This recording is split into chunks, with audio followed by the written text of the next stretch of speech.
नमस्कार मित्रों, आज के व्याख्यान में आप सबका स्वागत, वंदन, अभिनंदन। आज हम धर्मवीर भारती के काव्य संग्रहों 7 गीतवश, सपना अभी भी और आद्यंत की कविताओं के विषय में विस्तार से जानने का प्रयास करेंगे। 7 गीतवश में सन 1951 से लेकर 1958 तक की कालावधि में रचित 51 कविताएं संकलित हैं।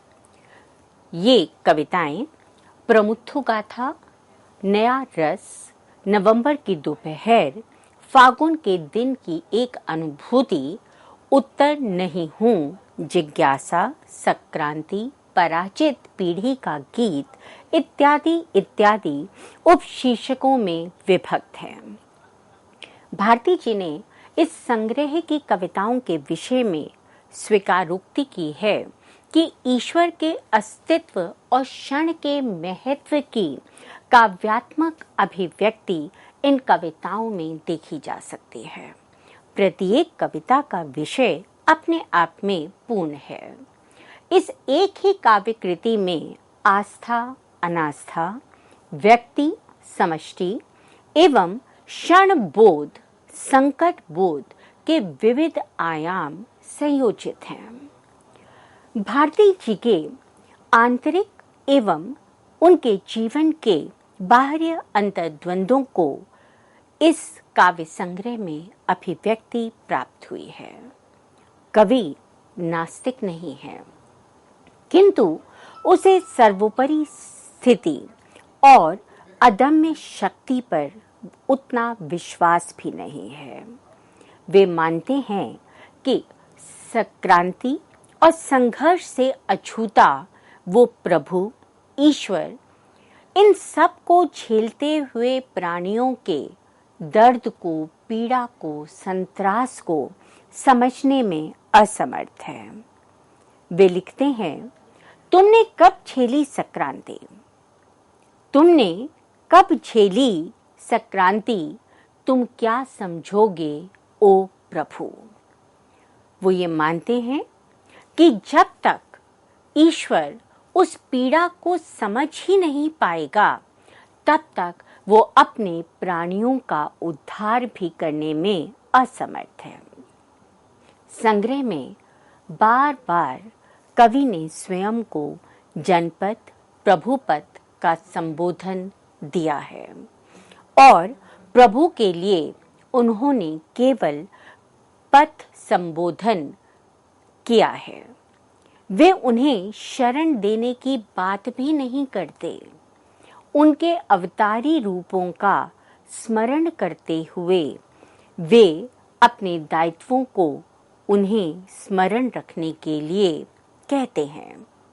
भारती जी के अनुसार, याद करो प्रभु, जब तुमने पीठ पर धरती उठाई थी। याद करो प्रभु, जब तुमने पीठ पर धरती उठाई थी, सबका बोझ अपने पर लेने की ताकत कहाँ पाई थी।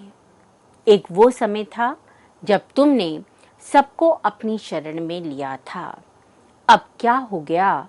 तुम क्यों लोगों का उद्धार करने के लिए सामने नहीं आते?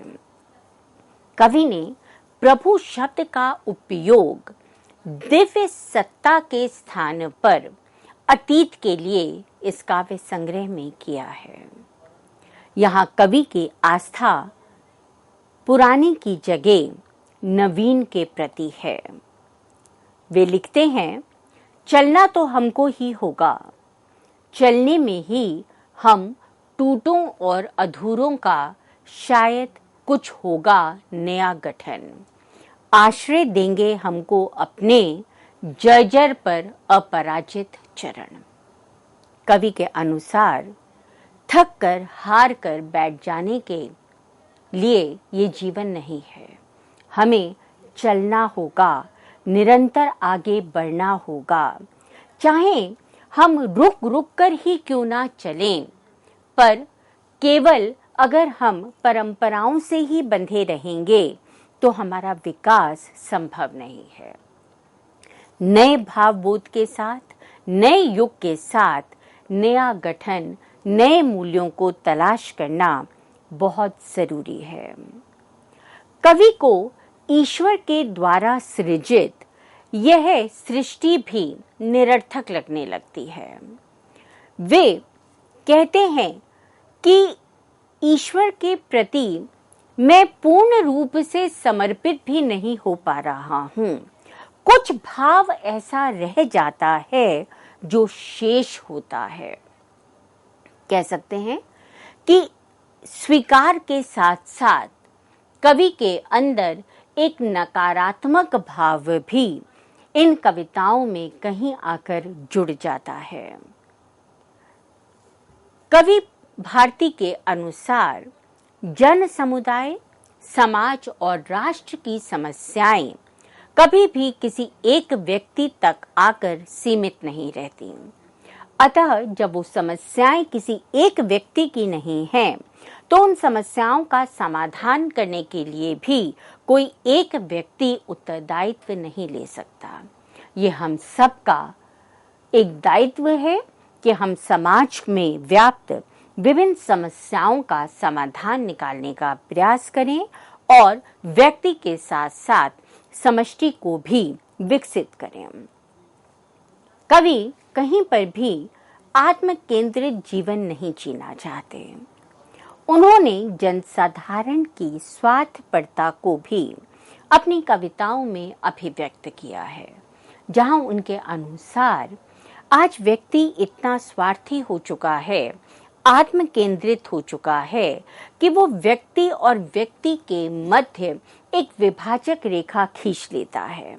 वह उन्हीं व्यक्ति से बात करना पसंद करता है जो उसको आगे लेकर जा सकते हैं, जो उसको किसी पद को दे सकते हैं, जो उसे आगे बढ़ने में सहायक हो सकते हैं। अन्यथा वे अपने आप को सीमित कर लेता है। धर्मवीर भारती ने पौराणिक और ऐतिहासिक रचनाओं से कथा के अंशों का चयन करके उन्हें नवीन भावबोध के साथ अपनी कविताओं में लिया है, उसे व्यक्त किया है और अपने पाठकों के साथ साझा किया है। इस दृष्टि से टूटा पहिया, प्रभुत्व गाथा और कच्छप अवतार कविताओं को हम उदाहरण स्वरूप ले सकते हैं।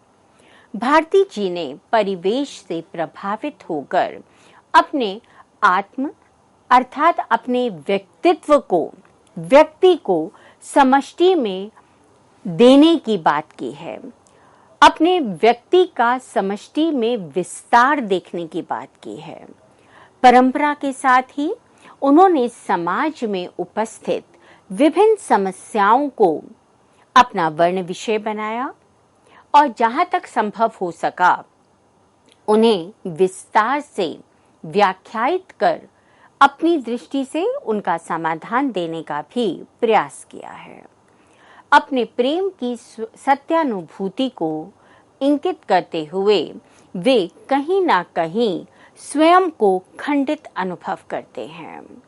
इतना ही नहीं, भारती जी अपने हर खंडित प्रेम के क्षण के लिए अपने आप को ही जिम्मेदार मानते हैं।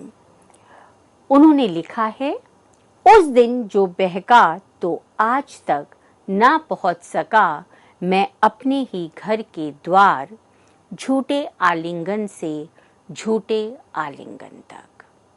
आज वो प्रेम जो अपने आप में संपूर्ण माना जाता है, व्यक्ति के निखार के लिए, व्यक्ति के व्यक्तित्व को समझने के लिए हम ये मानते हैं कि प्रेम की अनुभूति का होना बहुत आवश्यक है।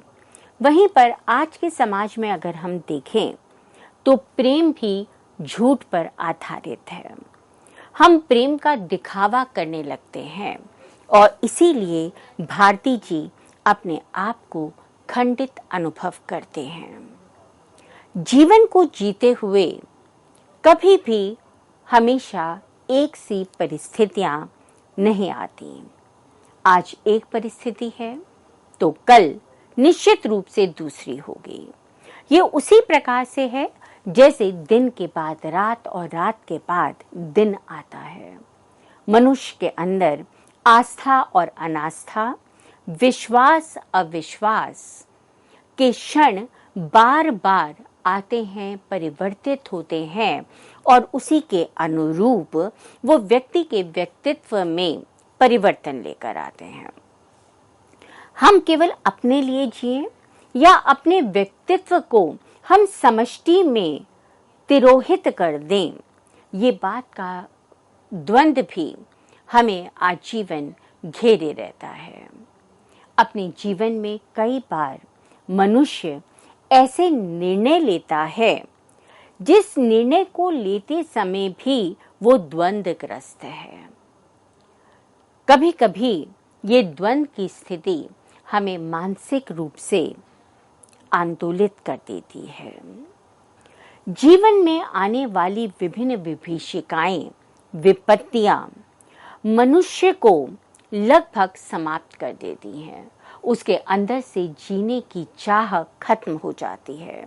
निरंतर संघर्षों से टकराता मनुष्य एक समय ऐसा अवश्य आता है जब वो आशा से हताशा और हताशा से निराशा और फिर हताशा के ऐसे लंबे सफर को तय करता है जहां उसके लिए कहीं पर भी प्रगति का मार्ग नहीं है।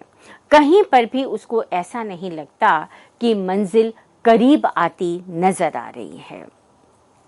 ऐसे में धर्मवीर भारती उपलब्ध कविता के माध्यम से कहते हैं, मैं क्या जिया, मुझको जीवन ने जिया, बूंद बूंद कर पिया, मुझको पीकर पथ पर खाली प्याले सा छोड़ दिया।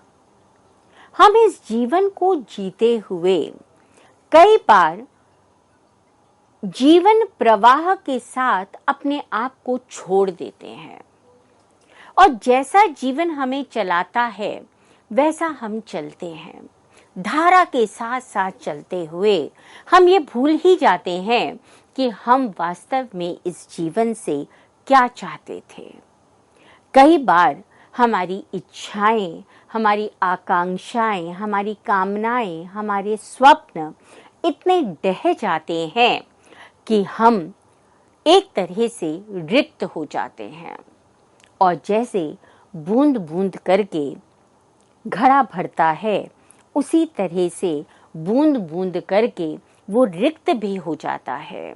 और एक समय ऐसा आता है जब हमें लगता है कि हम सब खाली हो चुके हैं। हमारे अंदर से आशा की किरणें, हमारे अंदर से विश्वास सब खंडित हो चुका है और हम केवल सांस लेने के लिए ही जीवित बचे हैं।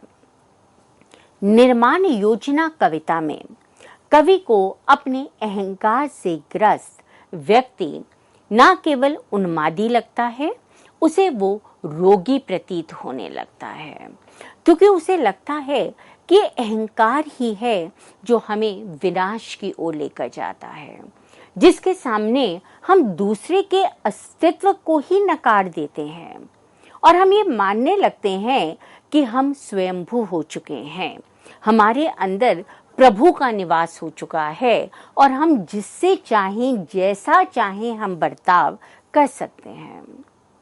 युगीन मान्यताओं के साथ साथ कवि नवीन मान्यताओं को भी महत्व देता दिखाई देता है और वो ये मानते हैं कि पुरानी परंपराएं, पुराने रीति रिवाज, पुरानी मान्यताएं यद्यपि हमारे जीवन में एक सार्थकता लेकर आती हैं, हमारे जीवन को संपूर्ण बनाती हैं, तथापि नए युग के साथ, नए भावबोध के साथ नवीन मान्यताओं का होना, नवीन जीवन मूल्यों का होना भी उतना ही आवश्यक है। कवि भविष्य के प्रति आस्थावान है, इसीलिए वो आस्था कविता के माध्यम से अपने पाठकों के साथ भावाभिव्यक्त करते हुए लिखता है, पर मैं जी रहा हूं निडर, जैसे कमल, जैसे पंथ, जैसे सूर्य, क्योंकि कल भी हम खिलेंगे, हम चलेंगे, हम उगेंगे। चाहे हमारे जीवन में कितनी भी निराशा क्यों ना आ जाए, चाहे हम कितने भी थक क्यों ना जाएं, कितना भी अपने आप को पराजित क्यों ना अनुभव करने लगें, हम कमल सदृश कीचड़ से ऊपर उठने का प्रयास करेंगे। जैसे एक रास्ता कहीं आकर समाप्त होता दिखाई देता है, तो वहां से दूसरी राह भी निकलती है। सूर्य यदि अस्त होता है तो अगले दिन खिलता भी है, अगले दिन नई चेतना लेकर आता है, नई आशा और विश्वास लेकर आता है। इसीलिए इस कविता के माध्यम से कवि ने मनुष्य जीवन और भविष्य के लिए आस्था का दीपक जलाया है। धर्मवीर भारती में कभी ना चुकने वाली कर्मनिष्ठा थी। वो ये मानते थे, मनुष्य अगर कर्महीन हो जाएगा, अगर रुक जाएगा तो मर जाएगा। जीवित रहने के लिए, आगे बढ़ने के लिए उसका निरंतर कर्म में रत रहना आवश्यक है। इसके साथ ही वो ये भी मानते थे कि आगे बढ़ने के लिए मनुष्य को स्वयं में विश्वास रखना भी उतना ही जरूरी है। कर्म कांडों को करना या ईश्वर को गुहार लगाते रहने का वो पक्षधर नहीं है। वो कहते हैं कि निष्क्रिय रहकर सब कुछ ईश्वर के चरणों में अर्पित कर देने मात्र से ही तुम्हारा कल्याण नहीं हो सकता। यदि तुम्हें अपना विकास करना है, समाज का विकास करना है, तो चाहे भाग्य अपनी जगह अपना काम करेगा, पर तुम्हारा काम करना भी, तुम्हारा कर्म में रत रहना भी उतना ही आवश्यक है। कवि के अनुसार हर क्षण और हर वस्तु का अपना एक महत्व होता है। इसलिए आवश्यक है कि उस क्षण को हम निराधार ना छोड़ दें। हर क्षण के महत्व को जानते हुए, उस क्षण की सार्थकता को पहचानते हुए हम निरंतर प्रवाहमान रहें। टूटा हुआ पहिया भी कवि के अनुसार कभी ब्रह्मास्त्र बन सकता है। इसलिए कोई भी वस्तु निरर्थक नहीं है, व्यक्ति निरर्थक नहीं है, उसके द्वारा किया गया कार्य निरर्थक नहीं है। वे टूटा हुआ पहिया कविता में बोलते हैं, मैं रथ का टूटा हुआ पहिया हूं, मैं रथ का टूटा हुआ पहिया हूं, लेकिन मुझे फेंको मत। इतिहास की सामूहिक गति सहसा झूठी पड़ जताने पर क्या जाने सच्चाई टूटे हुए पहियों का आश्रय ले। क्या पता कि जिस क्षण को, जिस वस्तु को, जिस व्यक्ति को हम आज निरर्थक समझ रहे हैं, काल प्रवाह के साथ वो अपने महत्व को स्थापित कर पाए। धर्मवीर भारती पूंजीपति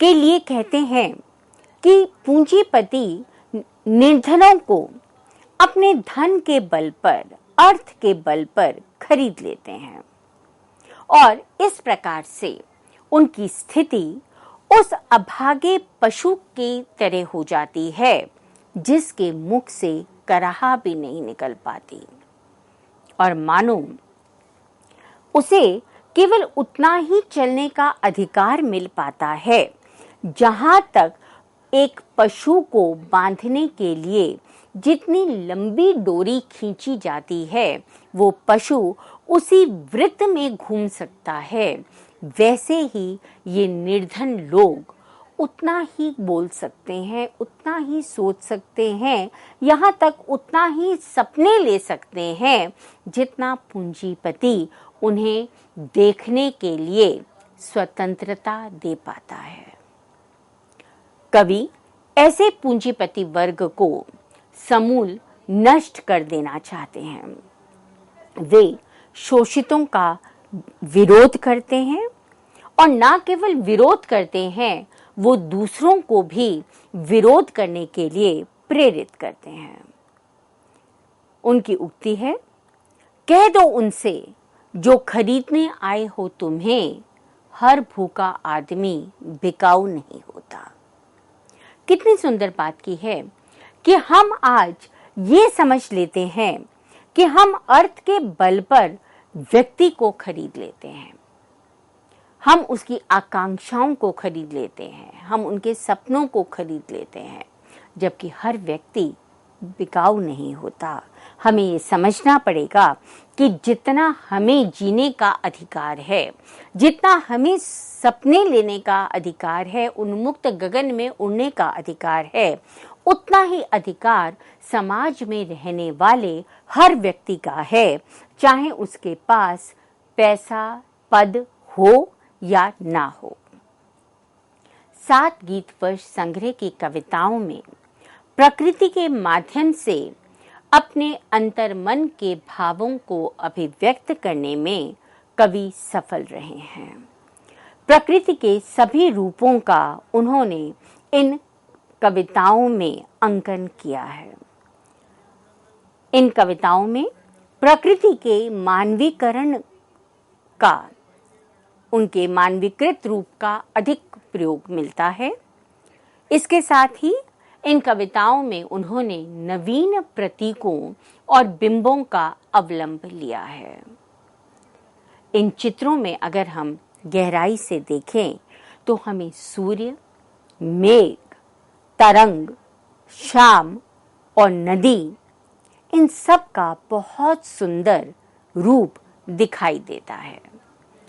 उदाहरण के लिए जब कवि कहते हैं, आई गई ऋतुओं पर बरसों से दोपहर नहीं आई, जो कुंवारेपन के कच्चे छल्ले सी इस मन की उंगली पर कस जाए और फिर कसी ही रहे, नित प्रति बसी ही रहे, आंखों में, बातों में, गीतों में।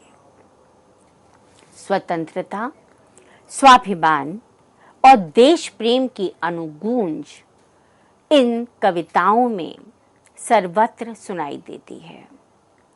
कवि इन कविताओं के माध्यम से अपने पाठक को जागरूक करता है।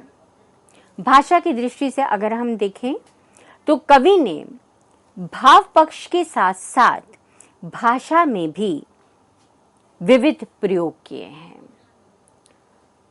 शिल्प और भाषा दोनों ही नवीनता को लिए हुए हैं। मुक्तक शैली का उपयोग इन कविताओं में हुआ है। भाषा अलंकृत है, बिंबात्मक है, छंदों का प्रयोग खुलकर कवि ने किया है और इस दृष्टि से हम कह सकते हैं कि इन कविताओं में भारती जी की भाषा क्षमता अद्वितीय रूप से हमें दिखाई देती है।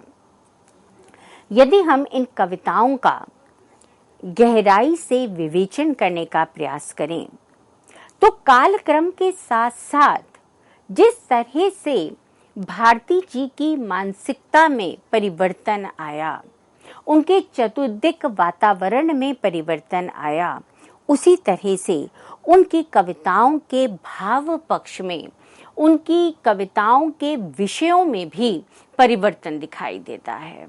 जहां उनकी शुरू की कविताओं में रोमानियत है, प्रेम है, एक प्रकार की उत्कंठा है, वो अपने प्रेमी को के लिए बेचैन हमें दिखाई देते हैं, वहीं उनकी बात की रचनाओं में वो उतावलापन धीरे धीरे समाप्त हो गया है। उस उतावलेपन का स्थान एक गंभीर चिंतक के रूप में हमारे सामने आता है। उसमें धीरता है, गांभीर्य है, वो अपने विषय को विस्तार से कह पा रहा है। उसके प्रेम में भी हमें दृढ़ता दिखाई दे रही है। कहीं पर भी हमें एक पागल नदी नहीं नजर आ रही, उस नदी के बहाव में भी एक ठहराव दिखाई दे रहा है। और इस प्रकार से हम देखते हैं कि हर कविता के साथ ना केवल कवि के भाव में परिवर्तन हमें दिखाई दे रहा है, उनकी भाषा में भी प्रौढ़ता आ रही है, उनके शिल्प में भी परिवर्तन आ रहा है और वो एक जागरूक कवि के रूप में हमारे सामने उपस्थित हो रहे हैं। अपने अगले वक्तव्य में हम उनके अन्य 2 काव्य संग्रहों पर विस्तार से बात करेंगे। तब तक के लिए नमस्कार।